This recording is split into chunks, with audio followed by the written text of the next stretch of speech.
Before I begin with this review, I do want to say that this is a bit late, so if you wonder why it is, I would like to issue a formal apology. I'm only one person who can only do so much.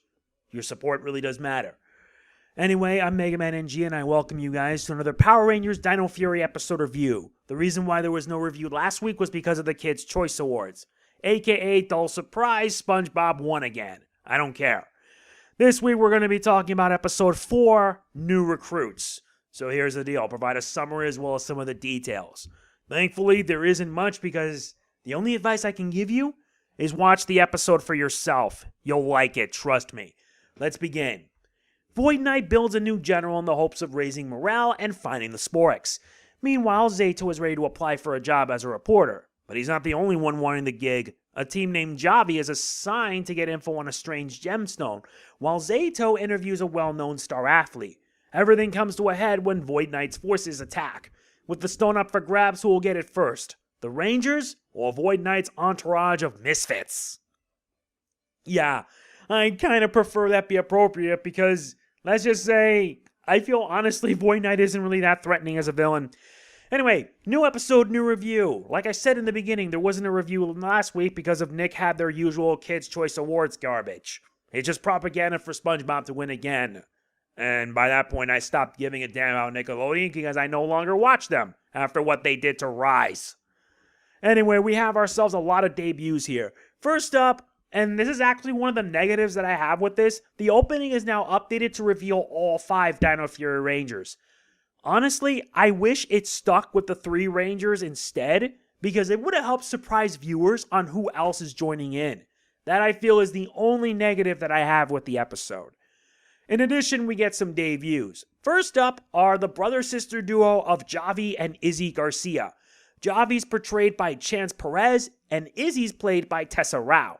In the series, they're siblings who are really talented, and ultimately ending up becoming Power Rangers. Also, on the villain side of things, we get a new general, Boomtower. Boomtower is voiced by Mark Mitchinson. The plot itself has Zayto trying to get a job as a reporter, but someone else is also after the gig. But when Void Knight's forces attack, the Rangers stop the newest Sporix, and in turn get some needed help. In terms of characterization, I actually like Javi and Izzy. Both of them are very talented in their respective fields. Javi's a musician thanks to the harmonica, and Izzy is good in track and field. Not to mention they're very selfless, especially with the fact that Javi, in an act of selflessness, destroys the huge stone that the bad guys are after. In turn, it reveals the 2 Dino Fury keys, which allows the both to become Power Rangers. That is actually pretty awesome. It's an added plus in my opinion, and my favorite moment from the show, or rather from the episode, was Izzy literally ripping the skirt from her Ranger suit. I find it really hilarious for 2 reasons.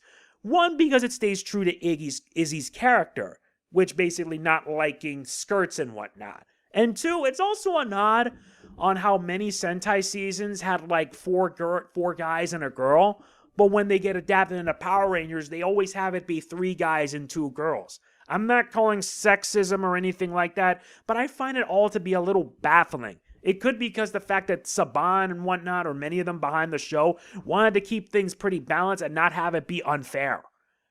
But the only exception that I can have is Beast Morphers. Since you got 3 guys, a girl, and a robot. I ain't complaining on that there. Especially when the robot became human. So, at least that's a plus in my opinion. No complaints there. Anyway, as for the Izzy and Javi as Rangers, they really show their skill. And it's awesome. The fight scenes are still a delight to look at.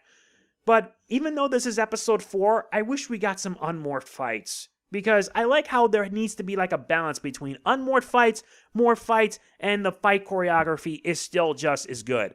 It's only episode 4 and I'm liking how things are improving with every passing step. But I'm hoping that later on we get some unmorphed fights so we can actually see the Rangers kick butt without using their powers. I just don't like how they just see the bad guys and they just morph immediately. Oh no. I want them to at least show what they can do without it. And then when things get tougher, then they morph and kick butt. Anyway, I did enjoy the episode a lot because we get some debuts. We have the Ranger team now complete with 2 new Rangers and a whole lot of action. There was a bit of a hilarious subplot with Jane and her J-Bot trying to do like a report, but it ends up failing not once but twice. And I found that a little funny. It's all the more reason for me to be excited for this show, because after Beast Morphers reignited my love for Power Rangers, Dino Fury didn't disappoint. Although the reasoning why they had to skip 4 Sentai shows is still BS. And yes, I'm gonna goddamn say it. My only negative is that the opening outright spoils who the new Rangers are. They should have just stuck with the 3 Ranger intro, and then when they reveal the new Rangers, then have the next episode showing all 5, like having the opening for all 5. It just kind of spoils it. They should have just saved it for the episode itself, and it would have given me all the more reason to be excited. But other than that, it's a very good episode, and I really liked it. My rating for this is an 8.5 out of 10. Very good, very solid episode where we got debuts aplenty, and we get to see the Dino Fury team complete. Now it's only a matter of time before we get to see the 6th Ranger, and we probably won't be seeing that for a while.